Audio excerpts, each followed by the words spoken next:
A major red flag in men that's actually normalized in society is a man playing video games.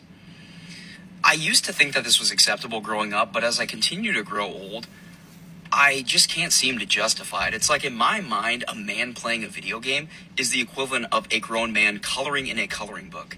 It's like, aren't we just kind of beyond that? It's like, why wouldn't we go outside, shoot a gun, or chop some wood? It's like, I just think that if a hobby isn't either building competence or somewhat leading to personal growth internally, whether it's, physical development, mental development, spiritual development, it's like, why are we even doing it? Like, why are we wasting our time with a video game for a quick dopamine high? It's almost as if men can't have relaxed fun anymore. I really feel like this is coming from some sort of script that his girlfriend gave him. Guys, it's okay to play video games if that's what you enjoy and it's not overtaking your life. It's also okay for you to individually decide that you don't want to play video games anymore because you want to spend your time doing something else. Look, I grew up playing video games like Final Fantasy, RPG. I spent hours playing. I stopped playing them when I had kids, when I decided to deprioritize it because I wanted to do other things. But I still have relaxed fun, just like most women find ways to have relaxed fun, whether it's going to get nails done, going to the spa, having a walk, going out to dinner or brunch with a girlfriend. I'm just trying to imagine a woman coming on here and saying, I don't go to the spa because I find productive things that actually improves myself or society. Yeah, it just doesn't happen. So guys, if you enjoy video games, keep enjoying them. You're a pick-me girl. Y'all are really gonna have to fix your insulting capabilities because that is the most lame comeback. A pick-me girl. You're a pick-me girl. Yeah, sister. That's the point. Imagine telling someone, girl, you must want your relationship to work. You must want a God-fearing, loving, committed, loyal man. I mean, the audacity. These feminist women have convinced women that wanting a man equals desperation. And God bless those men out there who actually still want to protect, provide, and lead. Meanwhile, you have these feminist women out there, they don't care if they're desirable by men. They don't want to soften. They don't want to adapt. They're unruly and then wonder why relationships don't work, why they can't find a man. And then these types of women ruin it for the good women out there who have actually taken accountability, been through some things, self-reflected, put the work in. It doesn't make me weak because I enjoy being feminine. I mean, God literally wired us to be this way. Sorry, I'm not out here fighting biology. If being a pick-me brings me peace, y'all can keep that chaos, y'all can keep the Looney Tunes. Sign me up. Well, it's just like Kevin Samuel said, shame, insults, guilt, and the need to be right.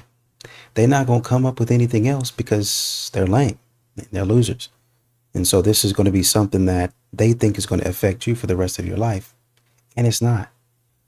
We have to understand that these modern women, they don't have a lot going on. They don't have a lot going on. So they sit up here and find people who are telling the truth. And they try to make their day miserable. Trivia question. Am I low-key evil? My favorite thing to do after breakups is to pretend that I'm the guy who lost me and play sad music in my car and think about me from his perspective. What level of narcissism is this? What level of narcissism is it when you break up with...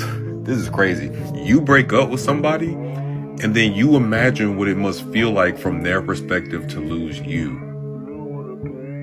That's like... You break up with them and then...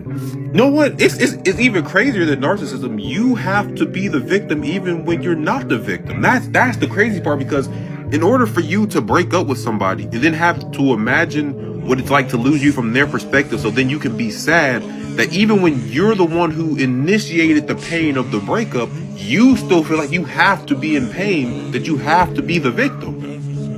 I don't know if this is like layered narcissism or psychosis. You inflict the pain, but you want to be the victim so bad that you have to become them. You have to become your own victim. That's crazy, dude.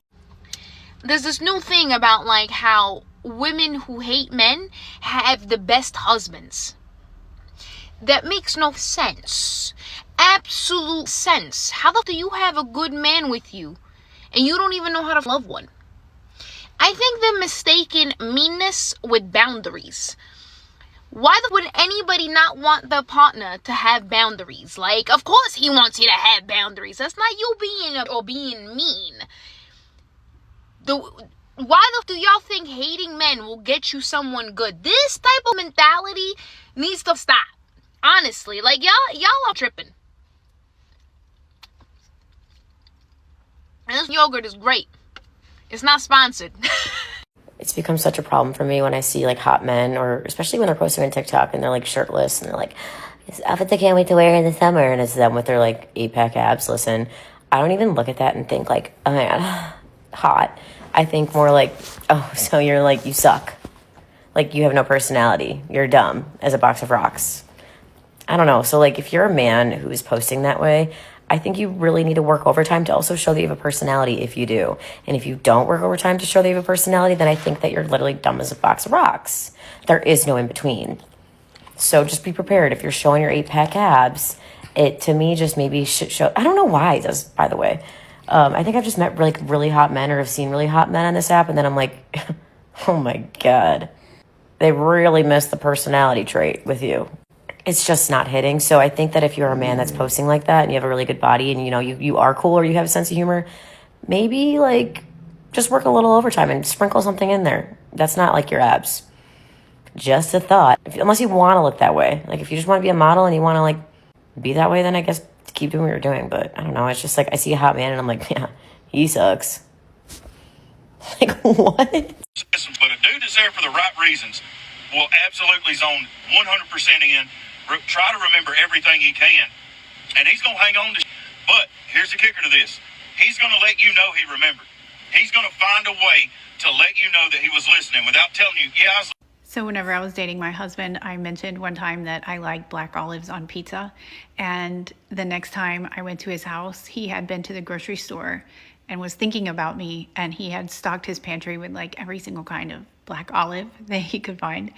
And I think it's important that if you meet somebody or if your spouse is doing that, say thank you. Acknowledge that they were thinking about you and you appreciate that, and that you find that very sweet and loving of him to even want to do that for you. Just acknowledge it. You know, don't take stuff like that for granted. I'm serious. Do men not have their lives ruined after a date, like one date with someone? Or 2 dates? Because if you like the person, do men's lives don't get ruined with the first date that goes awry? Okay, this is so important. Let me read the comment that she's replying. You know how to have that little comment in the box? So the comment that she's replying to, it says, "Hold up. You've had a guy you've known for 2 weeks control your holiday mood with a text. Did I just take this joke too seriously?" And there's other text that says, "Explain the male brain to me, please." So she basically knows this guy for 2 weeks and she's ripped up. He obviously isn't responding. He sent a text she didn't like. I don't know what the whole backstory is. And she's literally here like, guys, do you not live this reality? So here's the thing that women refuse to acknowledge, to recognize, to absorb. And this is so important. Men and women aren't the same. Let's say it. Men and women aren't the same. Can we like shout it from the rooftops? Who's got a megaphone? Men and women aren't the same.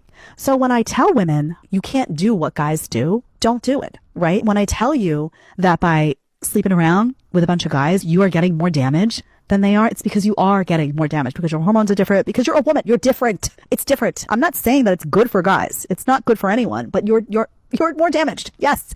When I say that women are more emotional than men, people are like, that's so insulting. Why is that insulting, first of all? Why is it insulting?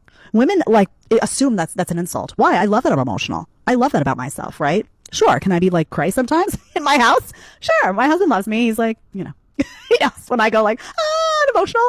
The other day, I saw a small ladybug, tiny, 2 dots, and she was trying so hard to get up a leaf.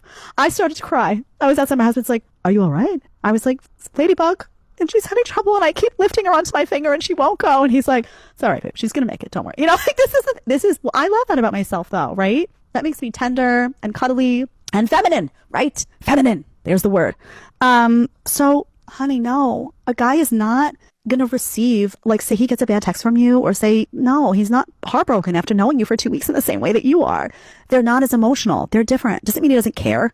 Doesn't mean it doesn't affect him. It doesn't mean guys don't have feelings, but they're just wired differently. They're just wired differently. Now, can we carry this out for a second? They're also wired for work differently. They're wired to be able to handle more stress at a work environment than you are. They're wired for the grind more. They have steady testosterone. Their hormones are different. They don't fluctuate. They don't need a bunch of rest in the second half of a cycle. They don't have the second half of a cycle, right? We're different. Like, embrace that. And also, like, get it through your thick skulls that you're not guys. Stop trying to live like guys. Stop trying to expect guys to act like you. Stop trying to act like guys. It's not going to work. You're going to bury yourself. You're going to bury the guys, and you're going to be just totally confused all the time. Man alive. So she's like, explain the male brain to me. It's not a female brain. The male brain is not a female brain. It's not for you to understand in its entirety. It's just for you to know it's not like yours. Stop expecting it to be duh, right? God, get in the chat. But even you saying this to them makes it feel like it's defeat. If they're not like the man, then that's defeat for them. I got to be like the man. I got to be better than the man. I've got to exceed. And modern women continue to put pressure on themselves for no reason. For no reason. They try to be like the guy. They try to play the game like the guy. And then they're mad when the guy continues to beat them at the game that they're trying to play. Well, you play your game, you do your thing, and handle your business and see how you turn out. Y'all be too busy trying to manipulate men that you fool around and get manipulated and get your heart broken, and now you're mad at men everywhere. Instead of congratulating women for laying on their backs and getting pregnant, ooh, this ought to be good. It's such a great thing in life. Instead of congratulating them, can we start booing these ladies? Oh, booing women for getting pregnant now. I wonder what the overall goal there is. Like, maybe it'll make women change their mind. Change their mind? I wonder if they realize only the fragile and weak-minded succumb to peer pressure like that, but I'm sure they have more to say. Like, it's like they've made such a big accomplishment in life and they've done the easiest thing possible, which is to lay on their backs and let a man breathe heavy on top of them and pound them like they're some type of donkey. Oh, well, aren't they painting a pretty picture? Maybe we all collectively should just come together in the comments and start booing them, like, boo. Like, can we just do that, please? No, I'm all for freedom of choice when it comes to whether or not a person wants to be a parent or not. And I fully support either decision. However, when it comes to someone trying to shame another person into not having children, well, it's probably best that that person does remain celibate. It does the gene pool a great favor.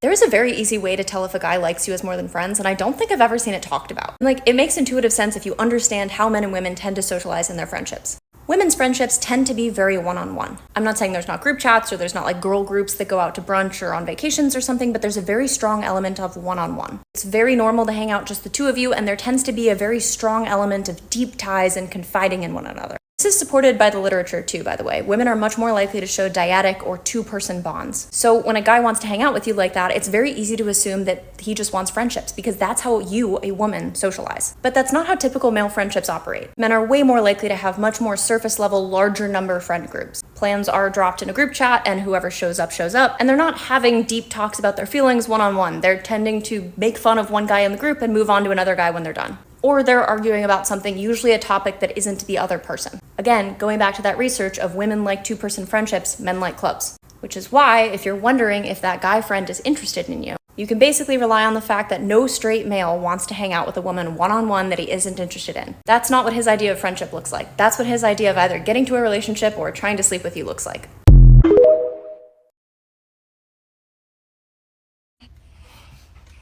Happy birthday to you.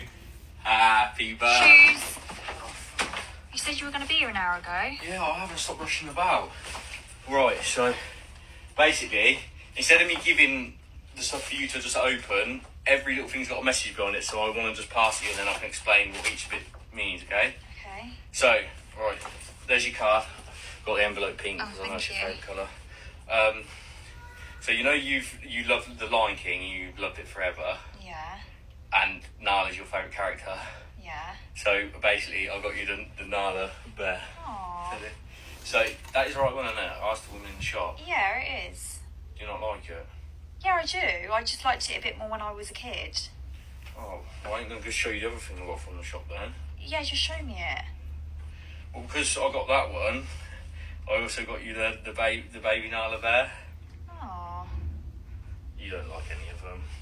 I do like them, but it's my 30th birthday. Yeah, but it's not the only thing I've got you. I've got your other stuff as well. This is the main thing. So just get that in if you don't like it. So this one, basically a book, yeah? Yeah.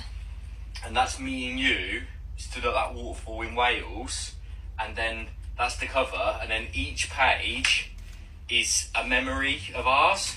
Like, for example, this page is all the flowers that I've bought you in the past.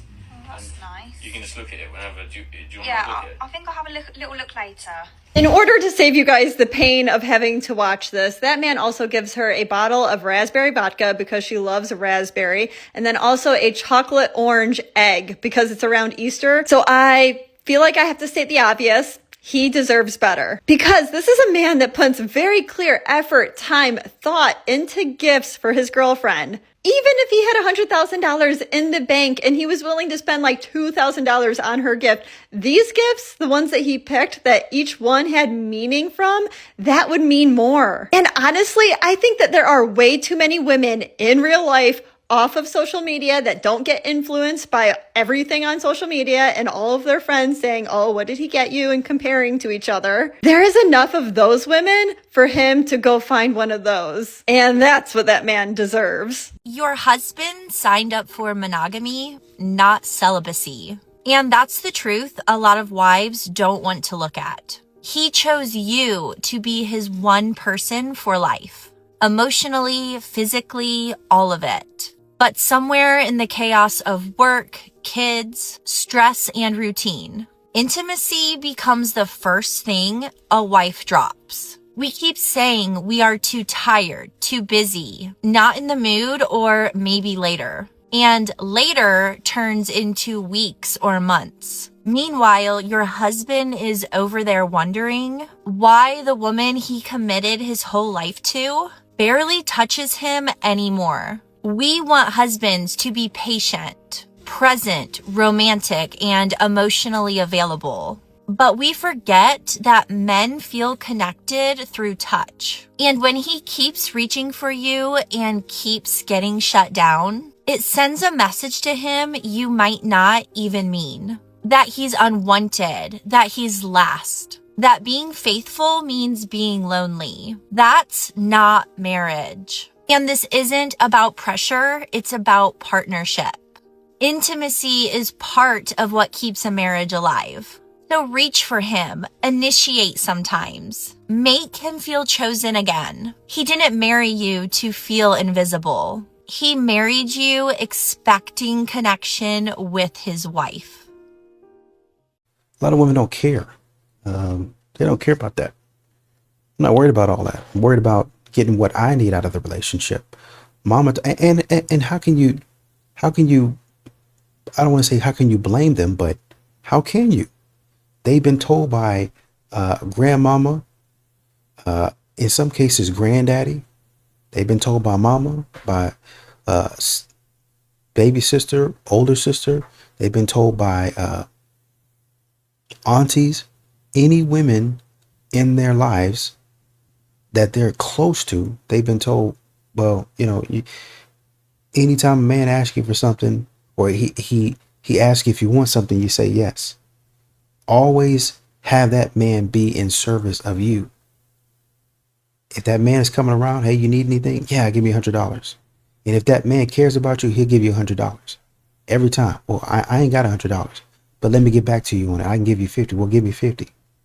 What is this? Are you guys, for modern women, it's either they're street workers or they're the people who are controlling the street workers, if you get me.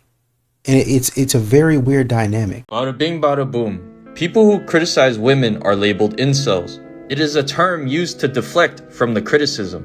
Incels to me are men who are misogynistic or hateful towards women because they suck with women or women don't like them. Oftentimes because they were good to women in the past and got rejected, or they could just never get laid.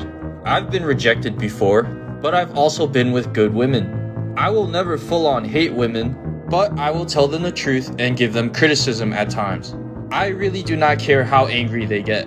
In fact, it's kind of funny to me. What I noticed is many women and simps will often call people who criticize women incels, even if it's the truth, even if it's constructive criticism. I've received comments like that, messages saying my content is for incels. but all it tells me is I struck a nerve. There is truth to what I say, so they react defensively. Probably because it reveals a pattern they refuse to accept. Except I don't care. I love one thing and one thing only, and that is accountability. That is my favorite word. If it means getting called an incel, so be it. 100% accountability all the way. I slip up at times too, but what do I do when I slip up? I take accountability. It tends to be what triggers people the most. And by embodying it, I reflect it back to them and every single person that comes in contact with me. Because that is what I believe a man should do. So if you tell the truth and people get mad at you for it, ignore them. You've got better things to do than worry about other people's opinions. Watch my YouTube for more. One-on-one calls in the bio. Drizzle, drizzle. Yo, fellas, I hope none of you get divorced. I'm telling you right now, if you ever do anything good for your kids, take a picture of that. If you hug them, take a picture. If you feed them, take a picture. Because you never know when you might need receipts of love. That was like humiliating, man. Trying to prove your parenthood, man. After you go through that, you're like, am I going to lose my kids? It's like, yo, I'm going hard every time I have my kids. And I always went hard, but I'm going extra hard. It's like, I don't know what you're doing at your mother's house, but we're going to top that every time, okay? Sometimes I bring guest stars. I make sure they go back to her with a story. They're like, Mama, Drake helped me with my homework.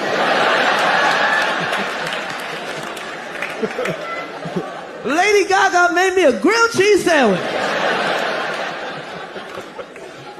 Y'all think I'm... Check my Instagram, all right? The one thing I wish I knew about women years ago is that they're just not to be taken seriously. They really are like little children, and most of what comes out of their mouth, it's all tests. It's just all tests to see if you can be shaken, to see if she can control you. Just have to look at her like she's a little kid. Don't take it too seriously. Laugh it off. Don't get stressed whenever tests come, because guys get really uncomfortable in their own skin whenever their woman starts, let's just say, being a little bit disruptive. Laugh it off. Be smooth. Roll with the punches. And if she sees that you can't be moved, her attraction, her respect, it's all going to go up for you. It's all in your favor. Every test is another opportunity for you to win in those departments. Learn a game. Let me tell you something.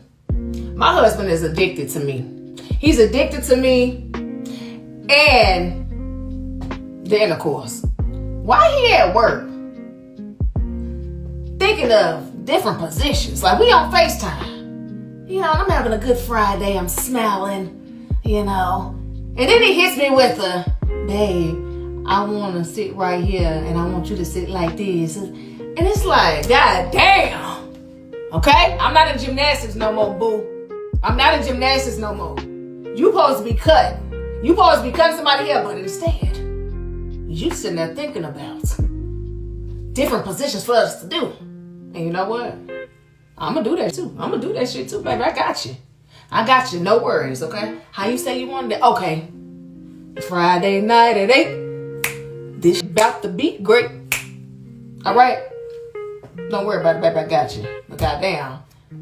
Cut somebody here and stop sitting there thinking about different positions for us to do when you bring your ass back home, baby. Goddamn. I'm not in gymnastics, you know?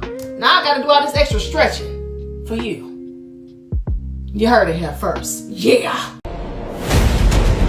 There's one thing that drains a man faster than anything else in a relationship, and most women do it every single day without realizing. It's not about what you're saying, it's how you're saying it, the tone of voice. A lot of women don't realize they've stopped using that soft, warm voice with their man. Everything comes out sharp. Complaining about this, nagging about that, bringing up what he didn't do. And when was the last time you said something genuinely positive? Not sarcastic, not backhanded, just appreciative. Most of the time, it's 90% critical and maybe 10% positive, if that. And then we wonder why he seems distant or checked out. That constant negativity, it's draining. Your man craves your softness, your warmth. He needs to feel like you actually like him. And to be honest with you, I don't know why this is rocket science. A lot of modern women understand that they don't want to be talked to a certain way. They understand that they don't want to be handled a certain way. So then why are you doing it to the man? You want effective communication, but then you go silent, or you act like you don't know how to speak to him with respect, with love. You act like you don't know how to reassure that man. You want reassurance. How come you just don't give it back? I continue to see and I continue to hear an average woman is just an extraordinary or an excellent man. No, you're not. You're an idiot. All of the things that you say that you want from a man, you literally do not give. You literally won't give back. A man is sitting up here saying, hey, I would like somebody to respect me. If I'm going to lead, if I'm going to be out in front, if I'm going to be taking all of the risk, I like to know that there's something that I'm coming home to.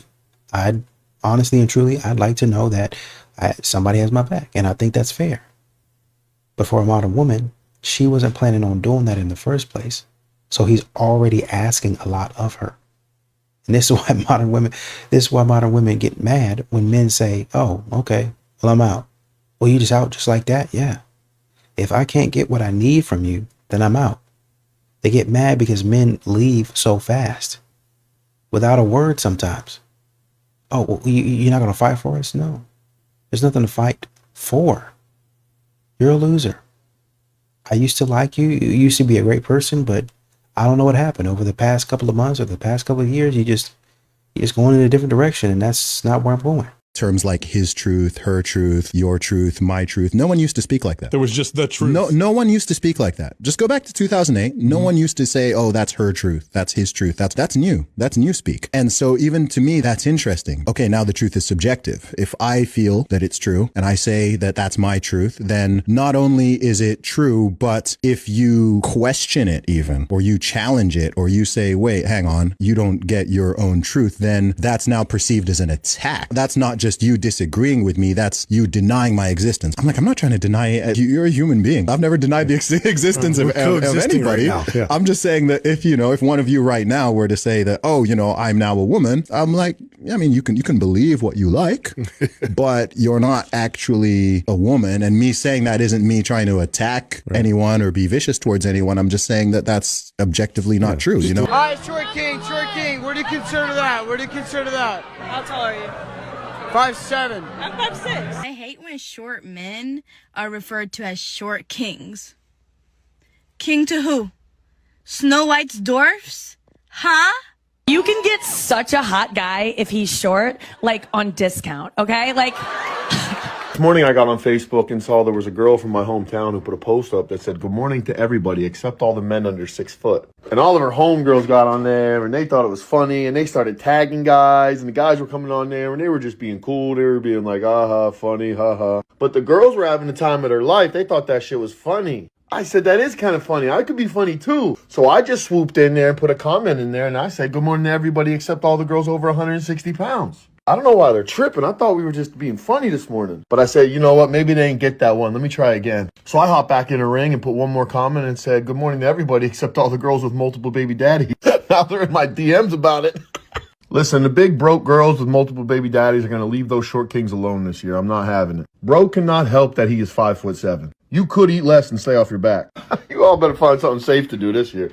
you're being mean. Stop it. The one thing a man is not going to do when he is not feeling appreciated, he ain't going to complain about it. He ain't going to make no speech, ain't going to be no announcements. He just going to adjust. Here are 6 things a man will slowly stop doing when he knows that he is not being valued. Number 1, he going to stop going the extra mile. When a man knows that he goes above and beyond for his wife, his family, or his woman, and he ain't being appreciated, it's pointless. Number 2, he will stop sharing what's on his mind. When he knows that his ideas, what he says are diminished or minimized, he's just going to stop talking. Number 3, he will stop being emotionally available. When you know that your energy of you opening up is not welcomed, then you just going to stop. Number 4, he will stop trying to impress you. The dates will get simpler. The surprises will fade. It literally will go from passion about you to obligation. Number 5, they will stop initiating connection.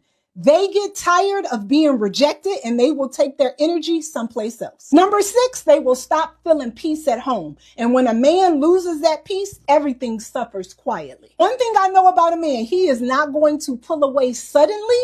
It's going to happen over time. And when it does, that's when he will start to hear that he has changed, which is not true. The truth is, men do not change. They just adapt to how they're being treated. Appreciation fuels men, respect keeps them grounded, and peace keeps them present. Always remember that. Your husband is 2 seconds away from leaving you. 2 seconds. Many of you right today don't know why that man that you were dating ghosted you. You don't know. I can tell you why, because you talk too much. You got a nasty attitude. Your tone is bad. You raise your voice and you go back and forth with a whole man. And the worst part, and I say this to the women in the white school, there is nowhere in your husband's life that anybody speaks to him the way that you do. No one. They wouldn't even consider it. They wouldn't even try it because they would be afraid. It's just like, you don't talk to people like that. Yet you do it to your man and you wonder why he's left. And many of you don't understand that your husband is 2 seconds away from leaving you. 2 seconds. I have literally probably 100,000 inboxes. Easy from husbands. Not trying to hit on me. They're on there like, man, I watch your reels. My wife doesn't listen to nothing I say. I can't tell this woman nothing. She talked to me any kind of way.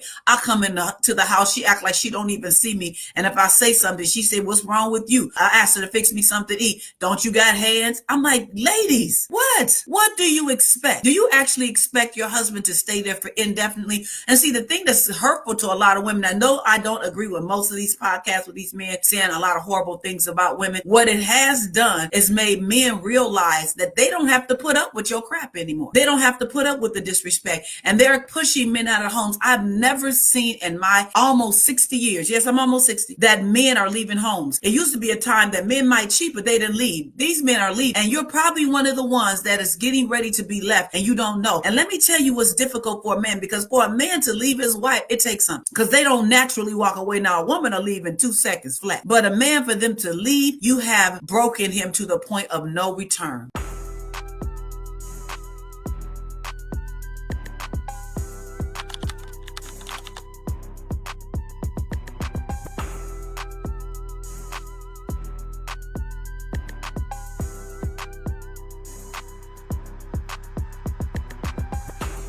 Ever notice how we beg our husbands to open up? And then the second they finally do, we crush them with our reaction. We say we want honesty. We say we really want to know what's going on in their head. But the moment he gives us that honesty, we get defensive. We take it personally, or we twist it into something it is not. And he walks away thinking, why did I even bother? When a man opens up to you, that is not weakness. That is trust. He's letting you see the part of him he probably never lets anyone else see. And if your reaction is judgmental, blame, or dismissal, you are teaching him that honesty is not safe with you. So next time he lets you in, pause before you respond. Listen to understand, not defend. Say, thank you for telling me that. Because if you want connection, you have to create safety first.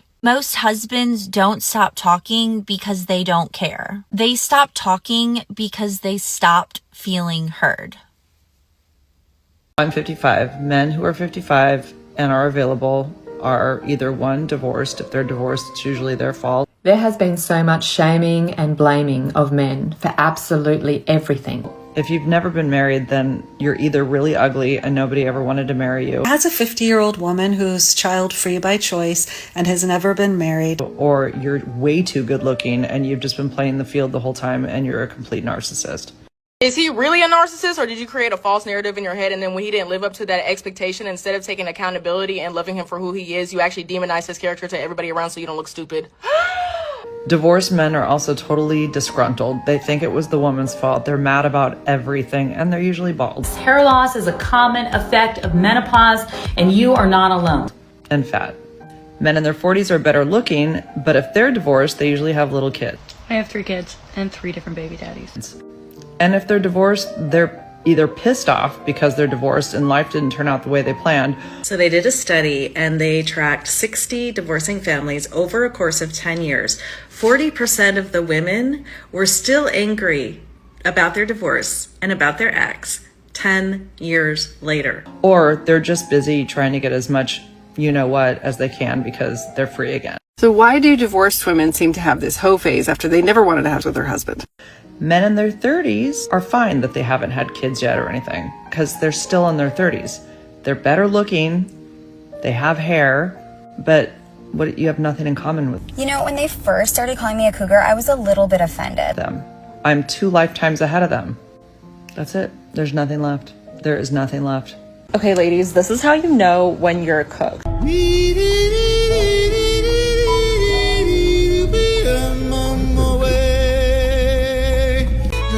Show you what you're missing. Yeah, boy, I can be the whiskey in your soda, the lime to your Corona. That's just her nature. That's a bunch of If you as a woman do not know how to manage your emotional responses to you not getting your needs met, you are emotionally. If you utilize the knowledge that men respond to women's fawning emotions in order to get what you want from men, you are emotionally manipulative. If a man comes to you and attempts to express to you how it is that he feels outside of when you all having a conflict, because a lot of women, they get real hold up about that. Okay. If a man comes to you and expresses to you something that's bothering him, and it already took him a whole bunch of time to do that, and you lose your or you do emotional gymnastics in order to get back to how it is that you feel about this man bringing something to you, that's emotional manipulation. I don't want to hear nothing about it. You can cut it, slice it however it is you want to dice it. Baby, you're being emotionally manipulative. And you're being emotionally manipulative because society has socialized you to do that in order to extract the non-emotion from men. That's the reason why Bell Hooks said there are a number of women who don't actually want to be in the same equal space with men. There are just a number of women who are upset that they could not love, cajole, or convince men to love them. And that comes from that father wound, bringing it all the way back. Because their mothers could not cajole, or comfort that father into staying or being emotionally present. So what does that have to do with the father wound? You are the only. And they're going to do it every single time. They're going to do it every single time. You notice he said, okay, well, in the moment, I won't make it about me. But what I'll do is I'll wait until the moment's over, till we have everything split up and straightened out. And then I'll wait to the right moment and I'll come back to you and I'll talk to you about it. It's like, hey, I know, the other day we were talking about some stuff and we wanted to figure that out. But I kind of wanted to wait. And you're explaining this to him. I kind of wanted to wait so all of this doesn't overlap, because you were telling me that when you're telling me something, you didn't want it to get overlap with something else. Like I say, okay, well, you do this, this, and this. You said you didn't like that. So I didn't do that. But now this is something that I am having a problem with. And I wanted to talk to you about it when cooler heads prevailed. When you hear, well, tell me exactly what I did. And you can beat and tell them what they did, and they still upset with you. And you create a whole big problem again to where y'all got to sit there and talk. And by talk, I mean for the next hour and a half, 2 hours, 3 hours, you got to sit there and listen to her go off about how her feelings are hurt, how you made her feel, instead of just sitting back there. I'm done talking in 10, 15 minutes. You say, okay, all right. Well, I'm sorry about that. And I'm sorry I made you feel that way. I thank you for bringing that to me. Done. 20 minutes later, 25 minutes later, done. And really try to fix it. But modern women have to be right all the time. Shame, insult, guilt, and the need to be right. They got to be right all the time. And they're going to let you know, even when you do it the right way, I'm still correct. One of the biggest problems with men today is you can't walk away.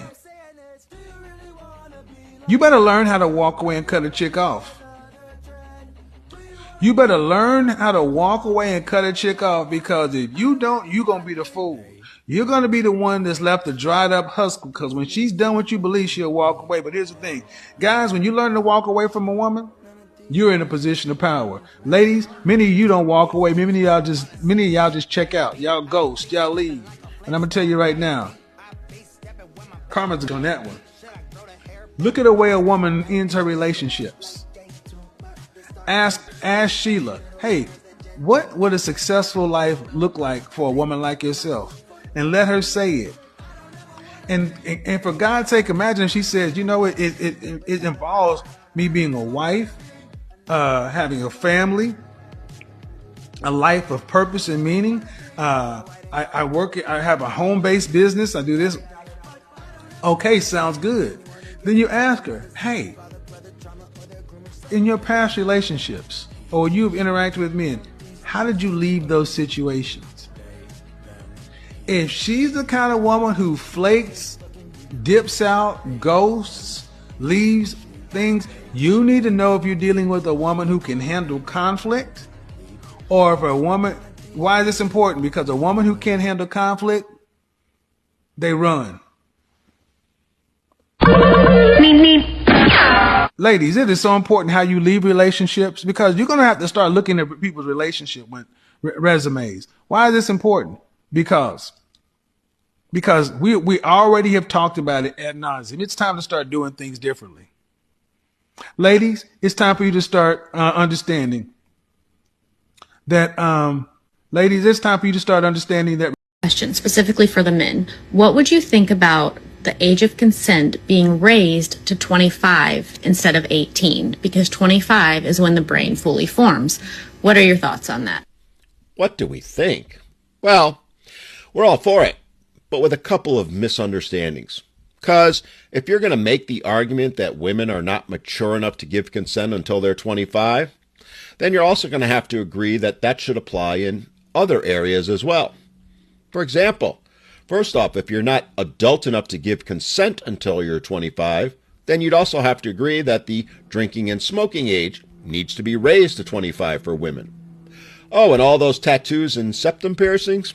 Yeah, they're going to have to wait on them, too. And since you're not mature enough to give consent, you're also not mature enough to make decisions over your own health or body, which means no more change operations or jobs until you're 25 either. Not to mention, if your brain isn't fully developed, then you shouldn't be allowed to enter into contracts until you're 25. So that means no loans, no mortgages, no rental agreements, no credit cards, and no getting married. I mean, the list on that one is endless, so good luck being strong and independent. See, y'all didn't think this through before you started making this argument, did you? Which, funnily enough, proves your point, doesn't it? I mean, we all know you want to cherry pick where maturity begins and ends to suit your demonization and hatred of men, which is why you actually do want to raise the age of consent to 25 but not anything else. Because the real reason you want to do it is so you can have more men sent to prison for R or SA. Because again, you like to cherry pick, which is why you also believe that only women have to give consent, never men, or even young boys. It's why y'all never hold those female teachers, the ones who are molesting their young male students, accountable. Because in your mind, those boys, even one as young as 8 years old, wanted it, and thus, wait for it, consented. So sure, go ahead. Let's raise the age of consent to 25 for women. But understand, if your argument is because your brain isn't developed enough yet to give it till then, it's going to have to apply everywhere, not just to the certain things that fit your feels. I think men forget that while one man's trash is another man's treasure, one woman's trash is every woman's trash. Yeah, of course she's going to say that, because she's been recycled a good fucking few times, like, know what I'm saying? Send it back to the streets. Stay woke in the streets, like, big brr.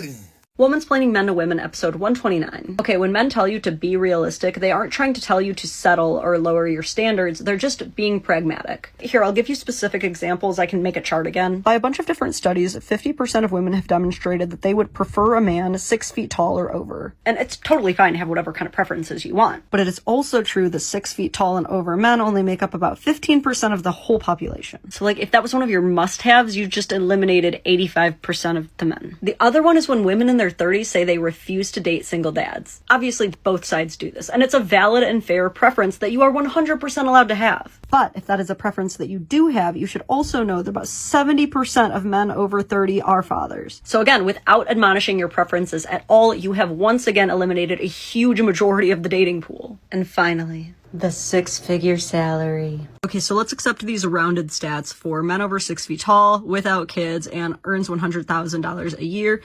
Men are just very metrics based, so this is how they think of things in their head when you say this stuff. So if all of these traits were randomly distributed, which they're not perfectly, but this is just for illustration, it would come out to about 0.6% of men would meet all three of that criteria, which is about 6 out of every 1,000 men. Or, to put it another way, 99.4% of men would not qualify for your standards. But even that metric is optimistic, because this doesn't even account for things like geographical proximity, or whether or not you agree on pets, or kids, or mutual domestic living arrangements, whether or not they're single, whether or not there's mutual attraction. After negotiating factors, it's probably down to 0.2%, or every 2 out of 1,000 guys. So if you take even one of these out, your odds go way up. Okay, a 6 foot tall guy who makes $100,000 a year, 3% of the population. 6 foot tall guy without kids, also about 3% of the population.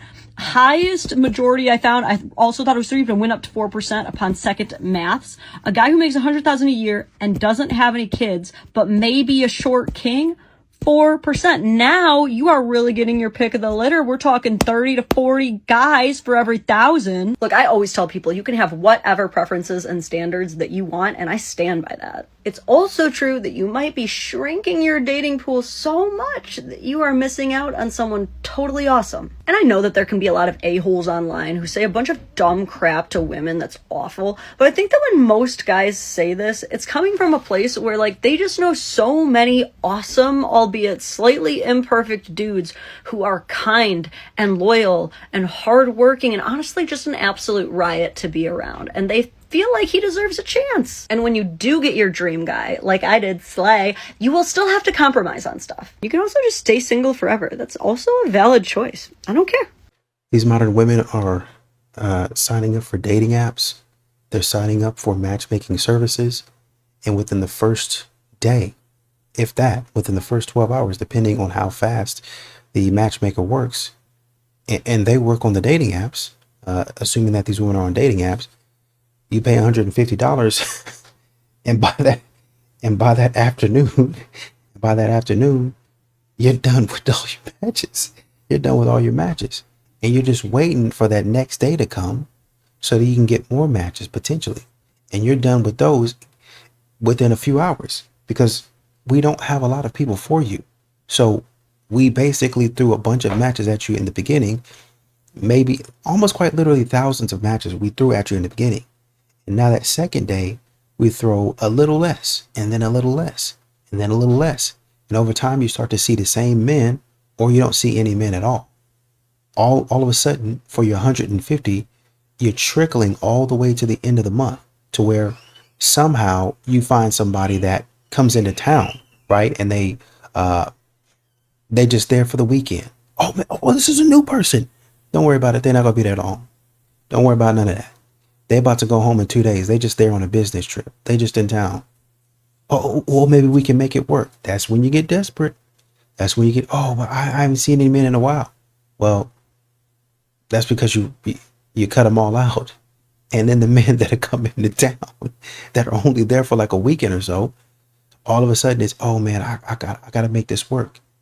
And instead of seeing the man for who he is, seeing him for what he is, all of a sudden you're like, oh man, this guy, he's 6 feet tall. He's got a great job. It looks like he has a great family. When if you would have done a little bit more research, just even a tiny bit more research, you'd have found out that that man is not a good person. But because y'all go so long without a man, because y'all keep on swearing off men, y'all put yourself in a bad position to where you really honestly and truly, some of these women are getting hungry, quote unquote. I use that term figuratively. You know, when you go to the store, they say never go to the store hungry, because you'll be done bought the whole store, and then you get home, you're like, man, after you eat something, you being like, oh, why did I buy all of this? Number one. Number two, you being stopped on the way to the house and ate something, And now the stuff that you bought that you was planning on cooking, that you told yourself you was going to cook, be in the fridge. Oh, I'm going to cook that tomorrow. Oh, I'm going to cook that tomorrow. And you might get around to some of the stuff that you cooked a couple of days later. And then you wait, and now you continue. So all of that fresh stuff that you bought, because you got leftovers from the first thing, because that's what you said you was going to have. And then you finally get around to cooking the other thing. And then a lot of your food spoils because you mismanaged and you got desperate and you start doing other things. Your life was in shambles. It was going here and it was going there because you didn't have no action plan. That's what modern women are like today. I'm just going to go over here. I'm going to try this, try that. Go out and get some experiences. Try this, do that, do this, do that. Men telling you, no, do not do that. Go, first of all, don't get so hungry that you got to go to that store hungry. Second of all, go in that store with a list. Go in that store with a plan. You don't got to have everything written down on the list, but go into that store with a plan. I'm going to get milk, eggs, bread, lunch meat, or hamburger meat, or whatever it is, ground beef. All right, so if you go in there and maybe get some cookies or chips, you get maybe a few more items that's on your list that you wasn't planning on getting. But that's not going to break the bank. Whereas you try to go in there and get everything that you want. Oh, I'm getting this. Oh, this looks good. That is. You're grabbing at everything. I just want anything to work. Instead of going into the dating game and saying, hey, I want this type of man. I want that type of man. I think this man type of man might work. All right, I got a list. All of these men, these 4 men, it was 1,000 of them, but these 4 men fit what I had, this criteria. And make it reasonable. Don't be walking up in there talking about, I'm going to get 50 pounds of ground beef. You don't need 50 pounds of ground beef. Just get, especially because you're single, just get you maybe 2 or 3 pounds. See how you do on that. You're going to have to take it out and freeze it anyway, if you don't cook it all. But what y'all be trying to do is, okay, I'm going to go in there and get me 50 pounds of ground beef. Basically, a 6-foot man. I'm going there and give me a 6-foot man. You don't need that. Oh, you're going to have 6-pack. Just go get you some chicken, a pack of chicken, a little roll of ground beef, and then if you want some pork chops or whatever, go in there and get a little pack of pork chops and see how that does you for the week. See where you go from there. But once you get desperate, oh man, I waited too long. I waited too long to talk to a guy and see where he was and learn. I waited too long to date this guy and see where he was and learn. And do it before I got to give up my body. Now I got to get desperate. Now I got to give up my body to Chad and Tyrone. I got to try this man out here. I never would, but I got to try this man over here. And I would try this man over here. Stop doing that. Stop doing that. Just find a guy that fits who you are. Be realistic about your standards. It's that simple. Y'all make it complicated.